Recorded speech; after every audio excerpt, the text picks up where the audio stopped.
History में जो Nobel prize दिए गए हैं उसी सीरीज को हम जो है वो आगे बढ़ाते हैं। तो सबसे पहले हम बात करेंगे 1939 में।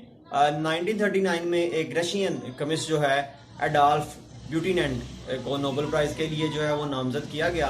तो उनके ऊपर जो है वो प्रेशर आया कि आपने जो है वो नोबेल प्राइज रिसीव जो है वो नहीं करना। तो उन्होंने वक्ती तौर पे नोबेल प्राइज़ जो है वो रिसीव नहीं किया। बहरहाल लेटर ऑन उन्होंने डिप्लोमा और मेडल जो है वो रिसीव किया।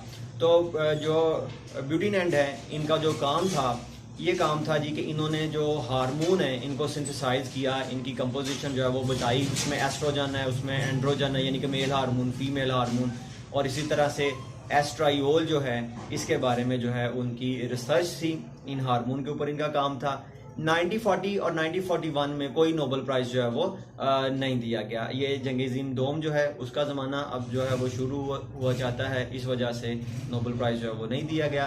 1943 में जॉर्ज डी हैवेसी को जो है वो नोबेल प्राइज़ दिया गया और इनकी जो स्टडी थी इन्होंने रेडियो एक्टिव रेडियम को यूज़ किया था as an tracer to study different chemical processes.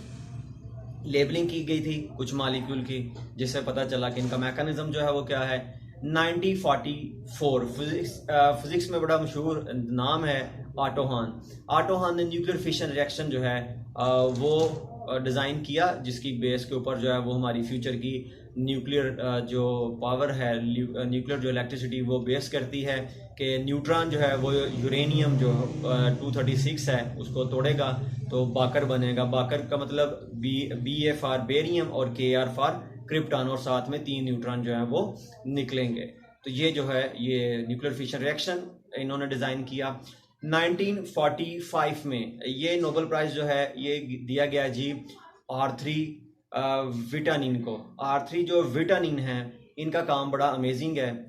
इन्होंने 1932 में, ये असल में जो है वो रशिया के रहने वाले, तो सर्द इलाका है और उसमें जो है वो बर्फ़ बड़ी ज़्यादा पड़ती है, इसकी वजह से जो है घास की कमी हो जाती है, तो जानवर जो हैं वो उतना ज़्यादा दूध नहीं दे सकते।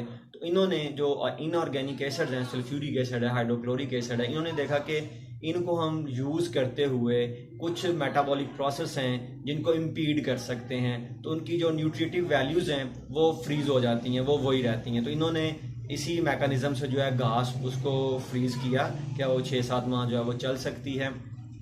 तो जब जो फीडर थे यानी कि कैटल थी, कैटल को वो फीड दी गई तो पता चला कि वाकई उनकी जो दूध की इम्प्रूवमेंट है वो ज़्यादा हुई है, क्वांटिटी भी बढ़ी है और क्वालिटी जो है वो भी अच्छी हुई है।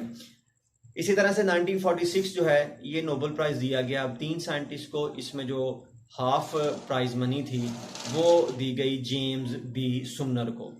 अब ये जो काम है ये एंजाइम का काम दोबारा से बायोकेमिस्ट्री के हवाले से काम आ गया कि सुमनर जो हैं इन्होंने यूरिएज को क्रिस्टल जो हैं उनको अलहदा किया बीन से, और इन्होंने कहा कि जो यूरिएज एंजाइम है ये मैमल यूरिन को तोड़ देता है अमोनिया और CO2 में।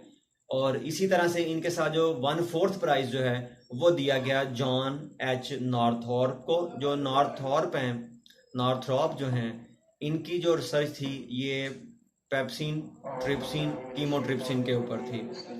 इसी तरह से 1/4 जो है ये वेंडल्ट मैरिड स्टैनले को दिया गया। इन्होंने टोबैको मोज़ेक जो वायरस था इसके बारे में इनकी रिसर्च थी, उसके क्रिस्टल जो है इन्होंने बनाए 1935 में और कंपोजिशन जो है वो वायरस की बताई।